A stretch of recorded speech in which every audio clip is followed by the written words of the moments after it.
The Patterson Foundation strengthens people, organizations, and communities by focusing on issues that address mutual aspirations, foster wide participation, and encourage learning and sharing.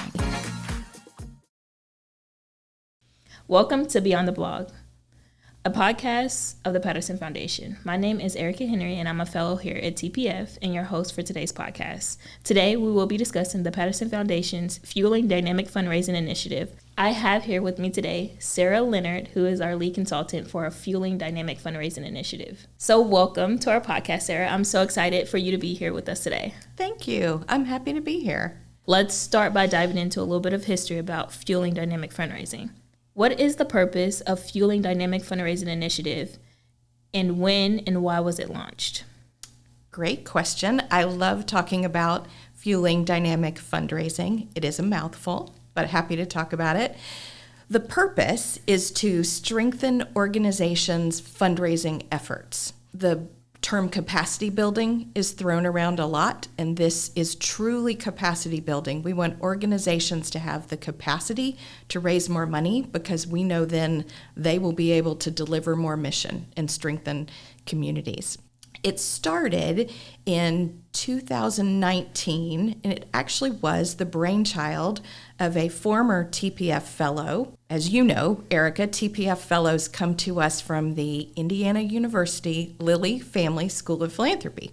And one of the fellows came for her fellowship and was inspired to bring world-class research-based fundraising training to the Patterson Foundation's service area.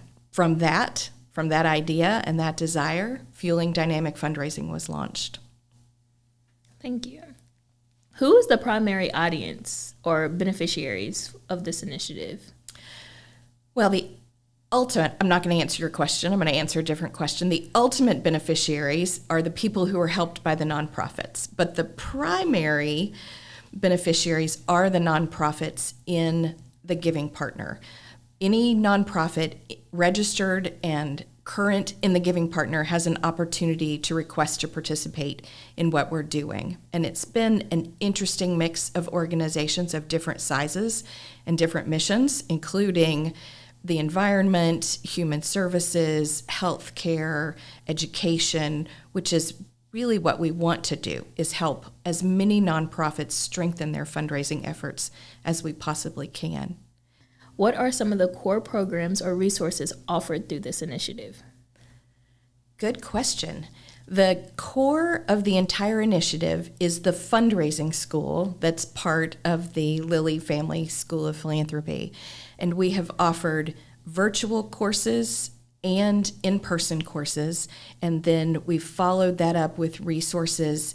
We try to listen to the organizations as much as possible and not just offer them what we think they need, but ask them what do they need to strengthen their fundraising? What are their challenges in fundraising, and how can we match the resources of the fundraising school with the organizations right here in Southwest Florida?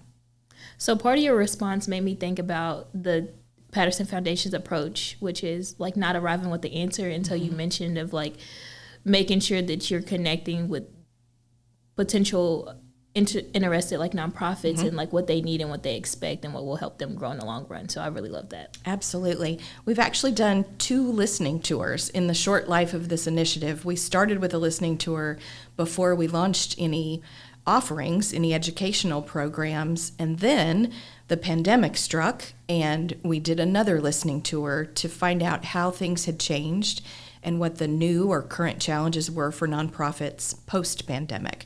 And we've used the results of those to determine what kind of educational offerings we'll have. Yeah, that's so good. What makes the approach of this initiative unique from other fundraising programs? Great question, Erica. I am a career-long fundraiser. And through those 30 plus years, I feel like I've been to a lot of fundraising education. I've listened to a lot of instruction. And our approach with Fueling Dynamic Fundraising is taking it beyond just the presentation of the material and staying with the nonprofits as they try to implement what's discussed in a course. So for instance, last fall we had 2 in-person courses, but instead of saying, good luck implementing all of those great ideas, we've offered a variety of interactive opportunities for the organizations to really make change in how they're doing fundraising. I love that. This makes me think. So I have an opportunity of working with you and some other TPF consultants on the FDF, which is Fueling Dynamic Fundraising initiative. And this just makes me think about the opportunity that I got to sit in on some of the sessions, and then also another opportunity where we have to attend luncheons where we're learning some skills from professionals in the fundraising world. But unique perspective, like you said, from the FDF initiative is that you work alongside them. And so I think that's really cool, and it really helps organizations ask questions along the way, right, and just be able to sustain the things that they're learning over time. Right. I think any field, anyone in any field has sat in a classroom and thought, oh, I can do this. This makes perfect sense. Of course I'll do this. And then they get back to their office and reality strikes and other priorities demand their attention. It gets a little harder. So we've looked for ways that we can stay with the organizations as they try to implement it and have questions or want feedback.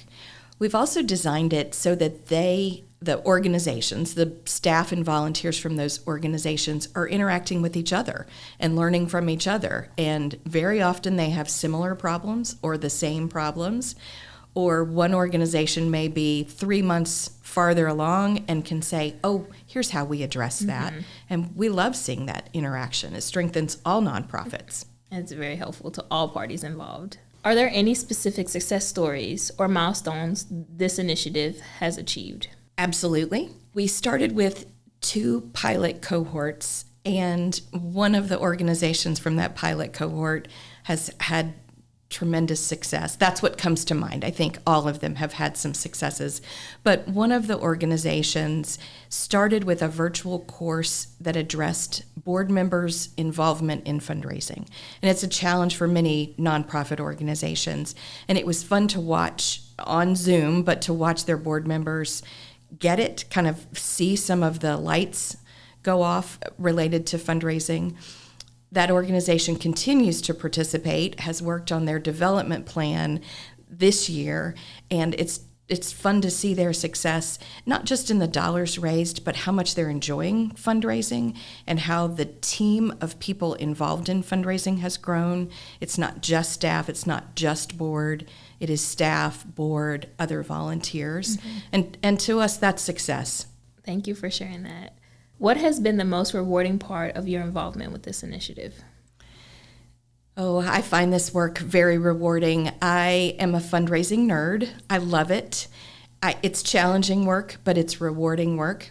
And so for me personally, it is watching organizations take something from academic concept to implementation to raising more money and delivering more mission.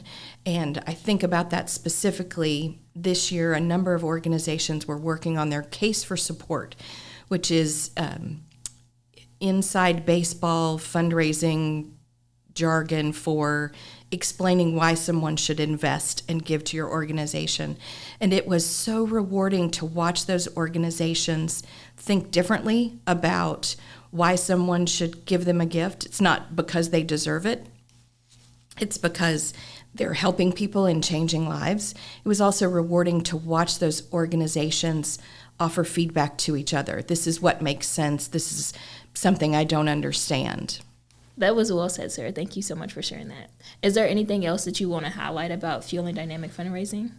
Yes, it is rewarding. You used that term earlier. I love it because it is rewarding to watch organizations believe in themselves.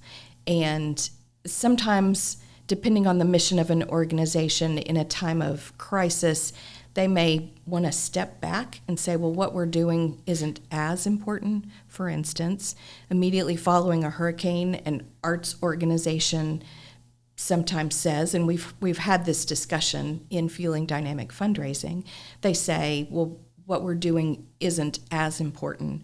But it's been so valuable to say to them, what you're doing is still important. If it was important the day before the hurricane, it's still important. And to encourage them and help them think through how every organization is addressing the needs of a community immediately following a disaster, long after a disaster, when there's no disaster in sight. These nonprofits have such important missions, and the staff and volunteers are so passionate.